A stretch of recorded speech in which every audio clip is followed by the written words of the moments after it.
So hello, regenerators.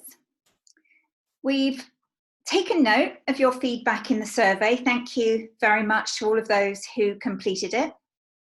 We noted in particular that you'd like to spend more time working together on concrete questions, like to hear less from us, and also like to have material in advance of the sessions.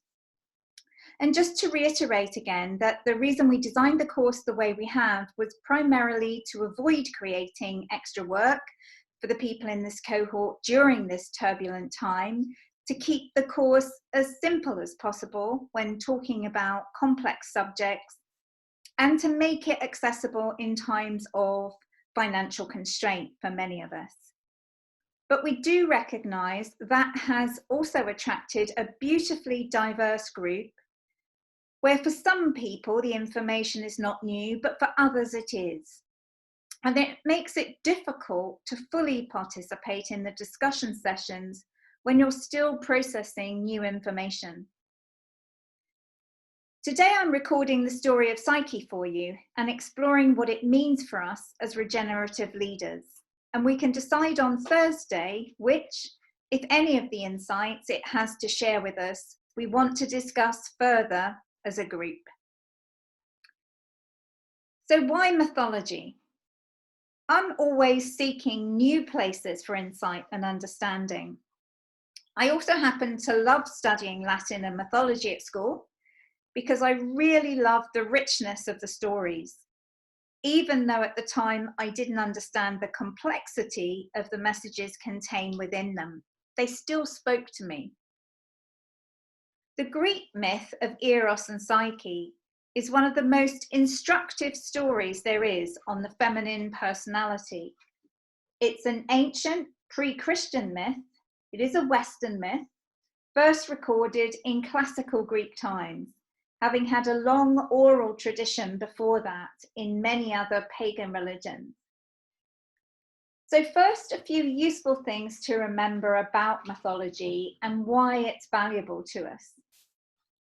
The first, which I found quite surprising when I first came across it, is that both our human biology and our human psychology is pretty much the same today as it has ever been.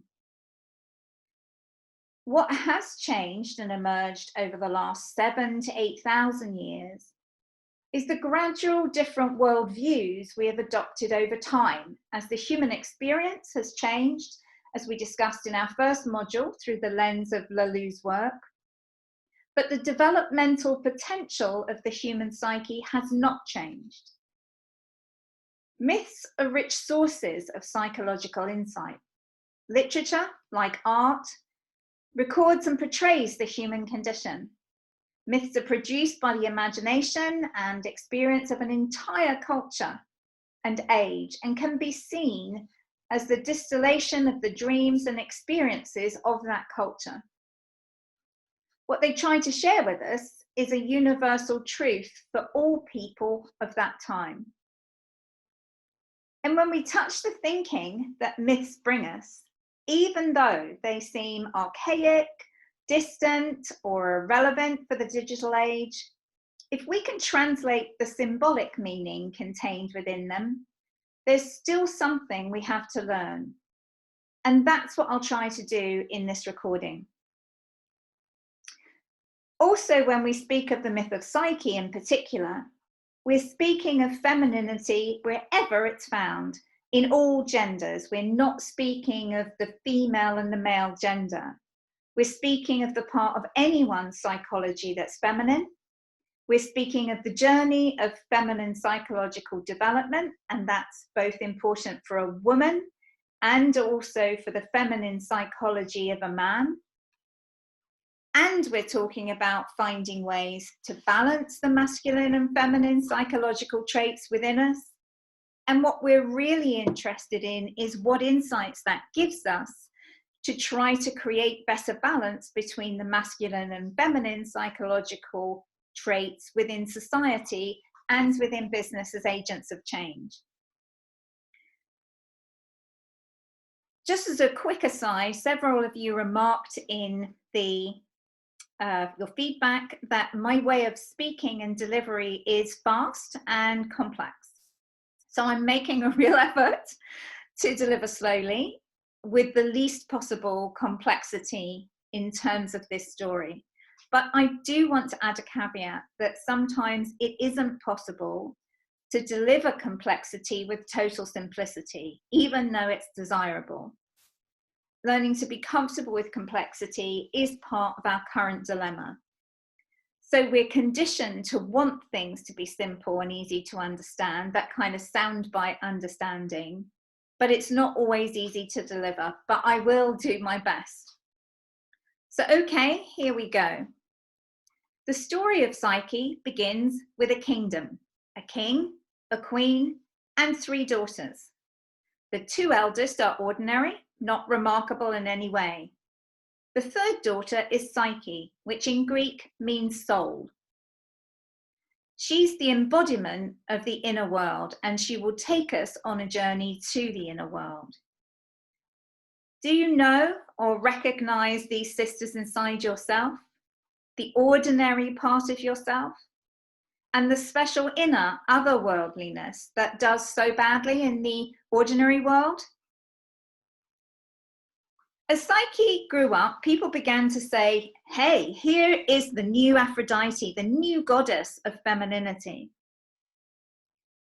Now, Aphrodite had been the goddess of femininity since anyone could remember. She was born of the ocean when Cronus, the son of Uranus, cut off his genitals, threw them into the sea, which fertilized it, and so Aphrodite was born, as we can see here in this beautiful painting by Botticelli, The Birth of Venus. Her energy is really primordial. It's deep and it's as fierce as the ocean. It's the energy of the wild woman that Clarissa Pinkola Estes speaks of in Women Who Run with the Wolves. I don't know if any of you have read that. She's the archetypal divine form of femininity that we see Botticelli representing here. She reigns in our unconscious. She has servants carry a mirror so that she may at all times see the beauty of herself. She's the power in the feminine that calls forth personal growth. Anyone who's watched Brené Brown's TED Talk on vulnerability, you may remember the moment she goes to her psychologist and demands, give me strategies. And she recognizes in that moment how hard the work is going to be. And the psychologist feeds back to her, it is what it is. And that's channeling Aphrodite energy. When we're standing up as agents of change, we're often channeling Aphrodite energy. But if we channel too much Aphrodite energy and don't manage to soften it with Psyche's qualities, those we're about to explore, we become angry activists rather than regenerative leaders. Aphrodite energy is valuable in all of us because it is what calls forth growth, and that's what we're interested in. And in this story, Aphrodite does whatever is necessary to bring about the growth of Psyche. But back to poor old Psyche, who, as she reaches maturity, cannot find a husband. Her sisters marry, but though Psyche is revered, put on a pedestal as a model of virtue and kindness, she's not courted. It's a supremely lonely place to be, unable to form close relationships, forever lifted up as an icon of purity and beauty. And I remember in the early part of my career doing a lot of work on photo shoots with some of the world's leading models at the time, and really finding it difficult to understand the rampant insecurity and fragility that they felt. It's the kind of quality that a woman like Marilyn Monroe held, revered as one of the most beautiful women in the world, but never finding closeness in a relationship with another human. This represents the early stage of psychology and its fragility and its innocence. So when Aphrodite hears that there's a new kid on the block that's challenging Her Majesty, she is deeply furious and jealous. She demands that Psyche be married to death. She commands Eros to fire an arrow into Psyche to inflame her with love for death. Psyche's parents arrange a wedding, which is much more like a funeral cortege when we look at it, up to the mountain where Psyche will be tied, waiting for death to arrive. And as a quick aside, in many ancient cultures, marriage for a young girl was always seen as a rite of passage, a moment to make the transition into womanhood from innocence, and was filled with rituals like being captured by a group of males and carried unwilling to her marriage ceremony. And in parts of the world, those still exist today. The significance of these rituals gave importance to that transition that today we've turned largely into celebrations with big white fluffy dresses, flowers, and battles about which relatives get invited and who doesn't and who sits where.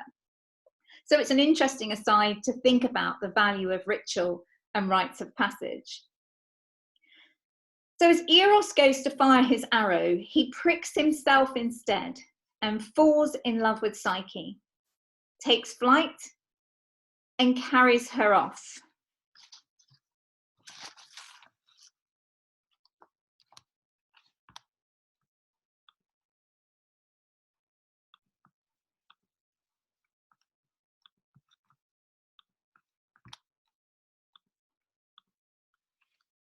Sorry about that, little blip there, as I realized I was down to about 2% on the laptop.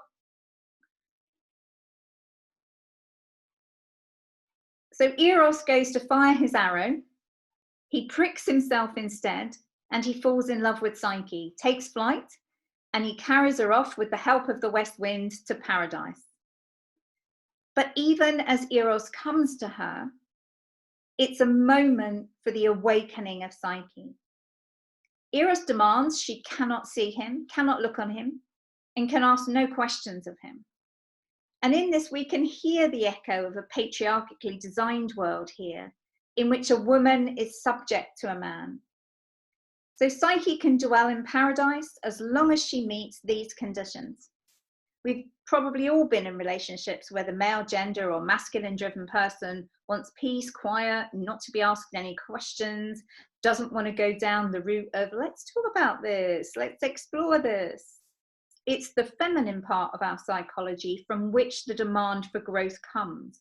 And it's terrifying to the masculine part of our psychology. And so it resists. And this is what we're seeing in the world today. Business as usual, from which patriarchal values and design is resisting being asked to change and to come into balance by taking social and ecological action for the future of the world. This represents the powerful paradox of when we're being pricked towards personal growth, we resist. We cannot bear to look at the beauty of who we could become. And in this story, it's the voice of the two sisters who play the part of our shadow, who play the part of provoking Psyche towards her own growth. They're fiercely jealous of what Psyche has in the Paradise Garden and encourage her to unmask Eros. They suggest he's a monster and he'll kill her, and that she must see him for what he really is and kill him instead. They represent the shadow side of our nature, which anyone of you who studied or read a little bit about Carl Jung says fiercely we must confront if we are to grow at all. And so we come to the start of what is really super interesting for us. Psyche takes a lamp and a knife, and she approaches Eros one night. And to her absolute amazement, she sees that he's a god. He's the god of love. And she is so ashamed and so shocked that she drops the knife. A small drop of oil from the lamp spills onto Eros's arm, awakening him too. And in his horror at being seen, he spreads his wings and he flies away from Psyche.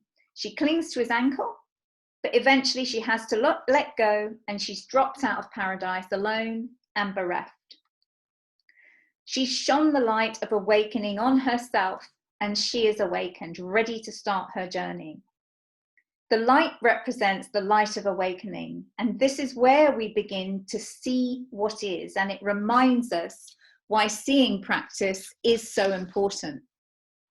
It also represents something else, which is called luminea natura. It's a soft light, it's not a harsh light. It represents gentle inquiry, gentle shining of a light on the darkness and the shadow.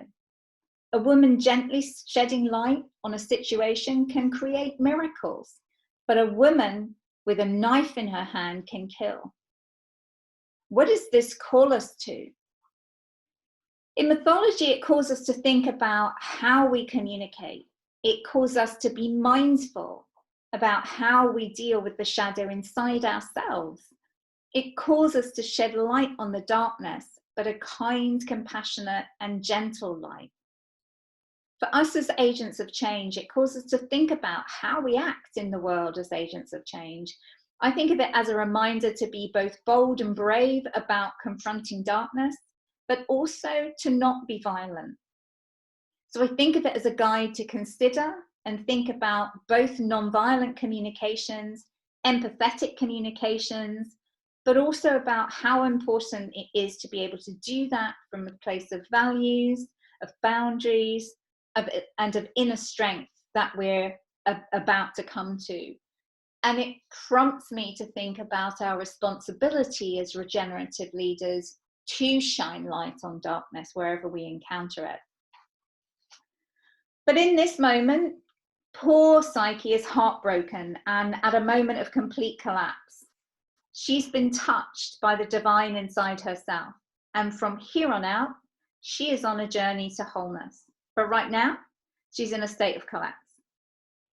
This is a moment where she's suddenly become aware that she may have been possessed more by her masculine psychology than her feminine. It's an important moment and super relevant for us, where we are in society now. It's a sort of threshold moment of when, at the moment, right now, we're recognizing that business as usual is no longer serving us and we need global change. It's where we see a startup that was designed to serve the emergence of a regenerative economy has suddenly been captured by business as usual.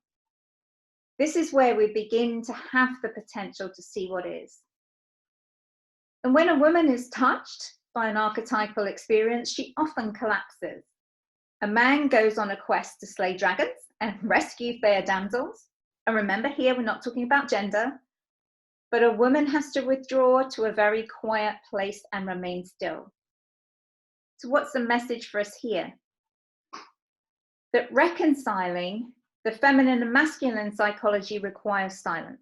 It requires contemplation. It requires reflection. It requires time alone. And that's why retreat is so important. That's why transformational quests are so valuable to CEOs, to leaders of any kind, those withdrawals to a high mountain, those guided quests that we can choose to go on. But it is also a very receptive silence. It's not passive.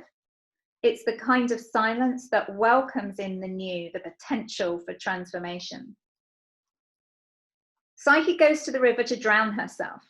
And who should she meet but Pan? Pan is the god of the wild, of the out of control, of that kind of near madness that people of ancient wisdoms valued very highly, but that we in our current culture have often learned to fear. It's an edge of darkness moment.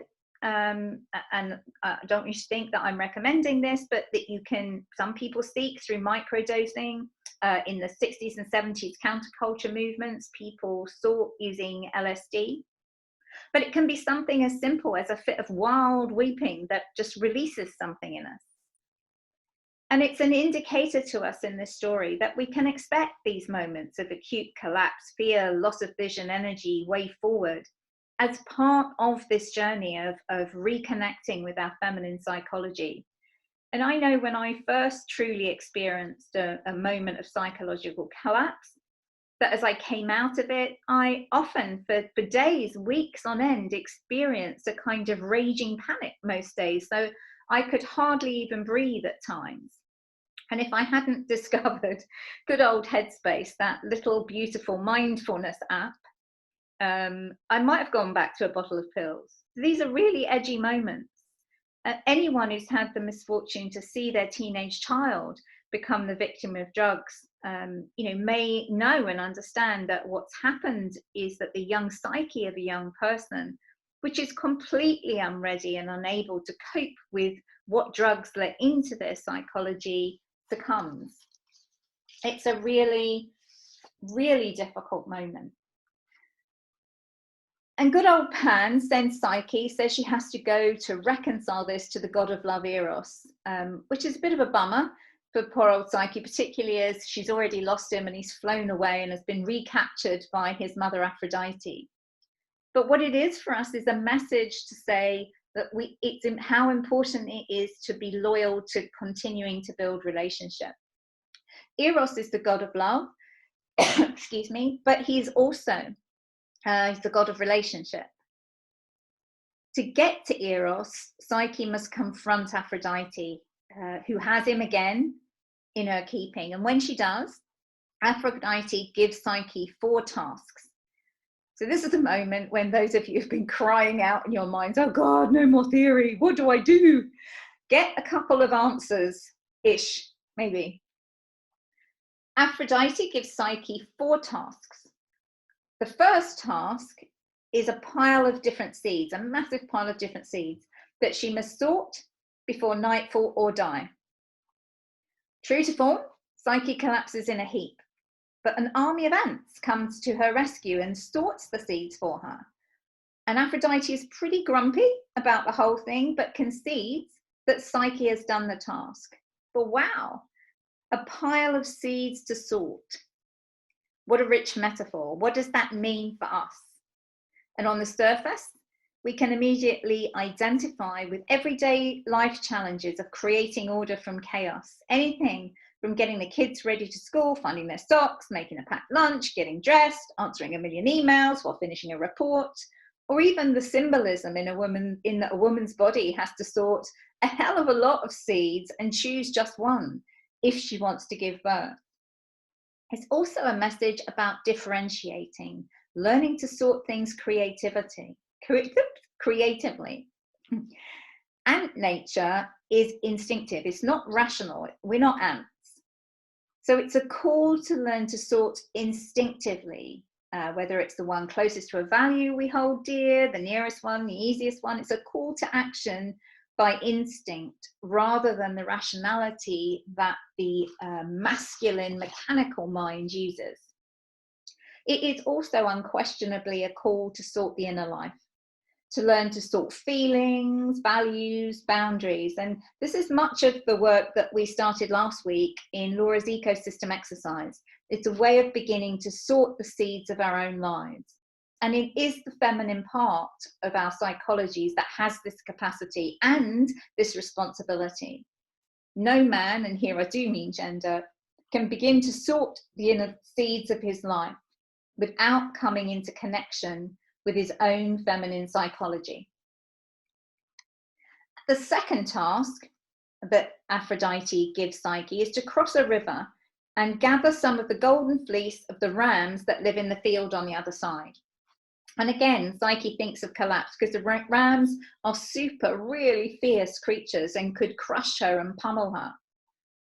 And as she goes towards the river, the moment that she is about to cross, the reeds on the edge of the river give her some advice. Go at night and collect some of the fleece that's caught on the fences. It will be enough. So that's what Psyche does. And again, Aphrodite is enraged to see that she's accomplished her task. What can we learn about this? Well, the ram represents the ultra form of masculinity, the intensely patriarchal, elemental quality that can erupt within all of us.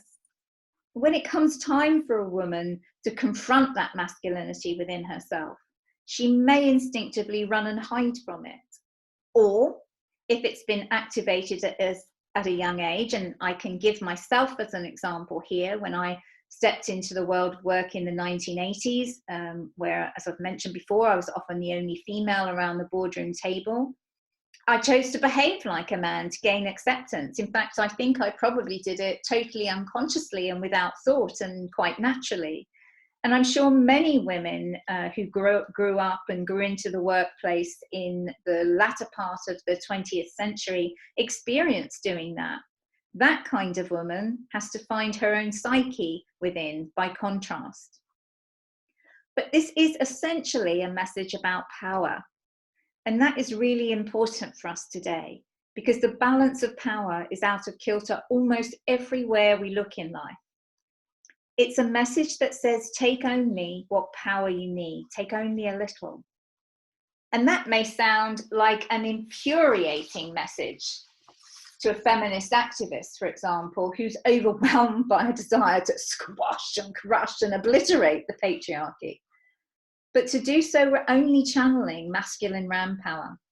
And it's a blow, in a way, to hear that you can only change harsh power with a different kind of power when that desire wells up in you. I do really think that the great change makers, the great male change makers, certainly of our modern times, understood ram power and how to deal with it. Martin Luther King, Nelson Mandela, Gandhi, they all knew how to wield a different kind of power. And power is a massive topic for us to explore because it asks us big questions. How much masculine energy is enough?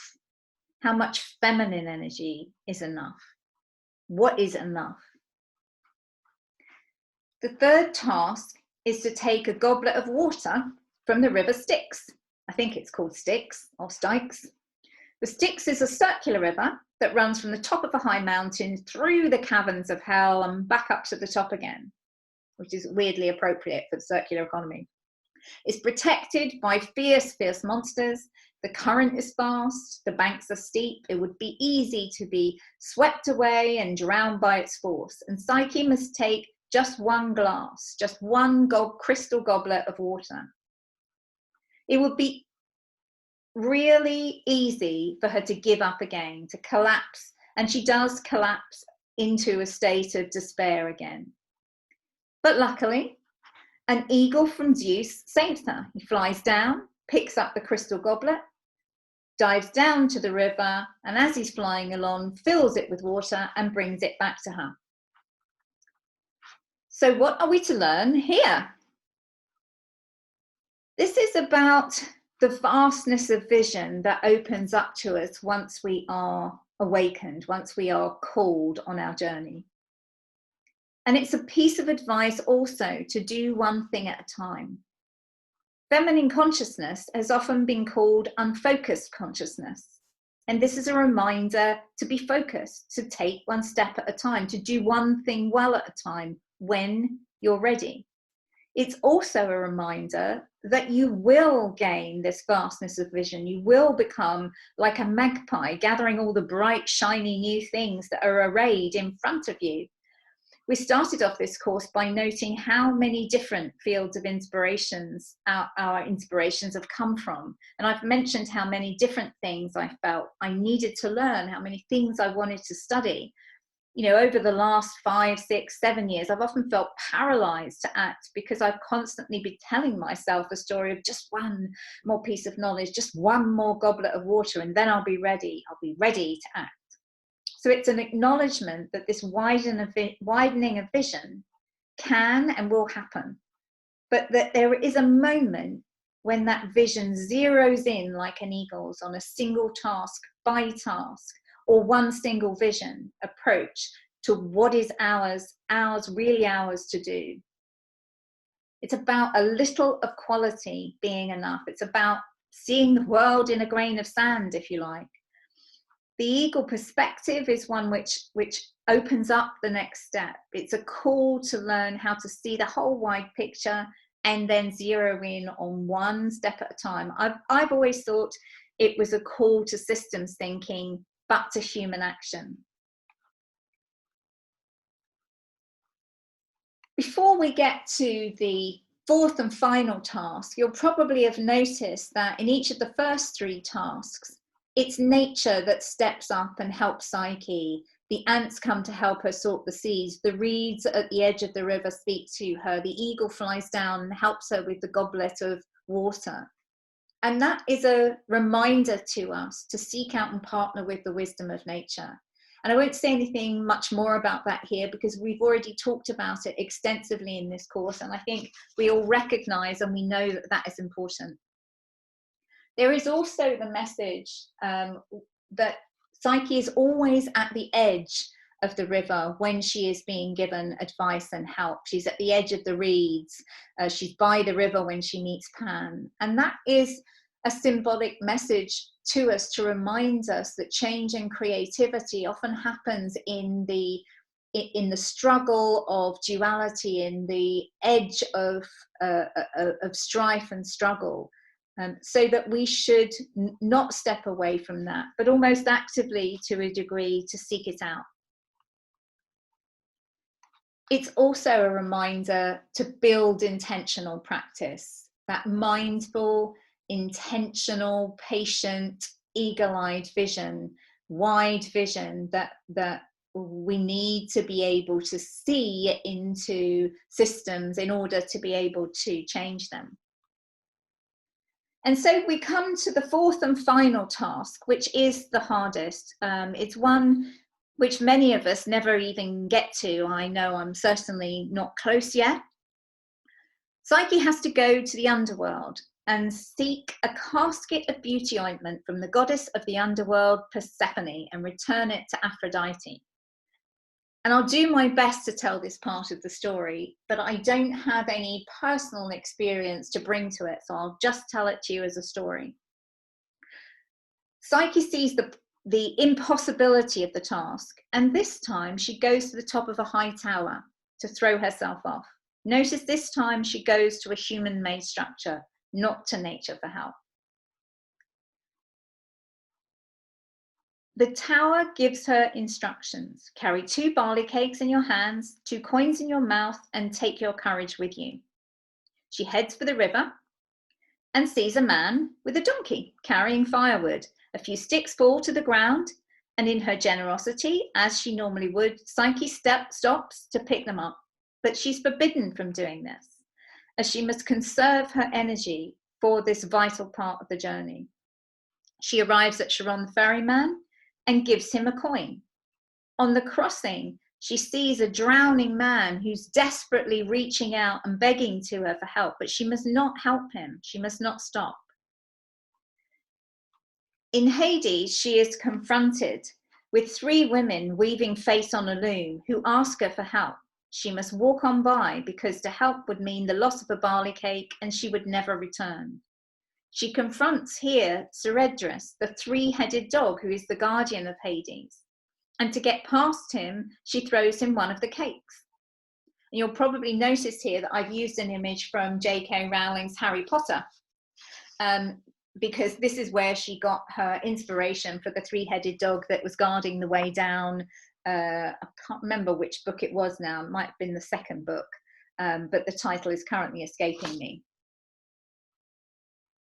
But she throws the dog a barley cake and she gets past the dog, and finally she arrives in Hades where Persephone is waiting for her. Now the tower has warned her not to take part in any of the luxury that is put in front of her by Persephone, so she eats only simple food. She asks for the casket and she is given it. She returns the way she came, the barley cake to the dog, the coin to the riverman. The last instruction from the tower, however, was never to open the casket, but she can't manage it, desiring for herself some of the awesome beauty of Persephone. As it opens, she notices to her dismay, it's empty. There's nothingness there. But the nothingness comes out and envelops Psyche's face and puts her into an eternal sleep. Eros hears of her distress, escapes from Aphrodite, comes to Psyche, wipes away the nothingness from her face, pricks her with an arrow, and carries her away to the home of the gods. Zeus demands a marriage. Eros and Psyche are married. There is an enormous celebration of the gods. And eventually she bears a daughter called Pleasure. In ancient times, this final step was only ever really required of the spiritual elite, the wisdom keepers, the wise elders. But today, more and more, it is required of us to attempt this final stage of reconciling our feminine and masculine psychology. What can we learn from this complex final task? The natural helpers from our earlier tasks are a reminder to partner with nature, but the tower in the final task reminds us to seek the wisdom of our cultural history, to seek out and understand what women in civilizations and what civilizations have done before us, to seek out wise elders, to build wise community. But in the end, at the end, we have to be alone and confront and deal with our own inner tower. So the story is about some final qualities to work on and to develop and to find within ourselves. It's about adopting radical generosity, but knowing how to avoid over-generosity and finding the strength to stand in our own truth and find our own boundaries and how to operate with compassion within those boundaries. It's about finding courage and fortitude, but also knowing how to focus on what our work is to do, not allowing any distractions from achieving our own human potential, and yet still with compassion. It's about learning to make painfully hard decisions and even to make sacrifices. It's about not ignoring the vicious things we encounter, but finding ways to deal with them and to deal with them on their level. It's about developing the capacity to meet everybody that we interact with on their level. And one of the strongest qualities, I think, of a truly regenerative leader is to be able to converse with anyone, no matter their worldview, no matter their cultural history, no matter their character, personality, life experience, to be able to find common ground and yet to still lead them forwards. Or to be able to allow their potential to flourish in the world. It is about avoiding the spiritual barrenness, or spiritual bypass, as some people call it, and becoming hardened, but about maintaining our boundaries with compassion. And it's about finding the essential, most secret quality inside ourselves, which is nothing short of the quality of healing and the quality of love. Psyche's journey with Eros ends with immortality and with new life. Where we hope this can take us is spiritual renewal of humanity and regeneration of life on planet Earth, regeneration of the land and the depleted soils and oceans that are part of our world. I hope you've enjoyed the story. There's much to digest and much to think about. Hope it provokes some reflections for you. And I look forward to seeing you on Tuesday. I'll leave you with a quick summary of the guidance that can be found in the Story of Psyche to explore and reflect on in your own time. See you Thursday.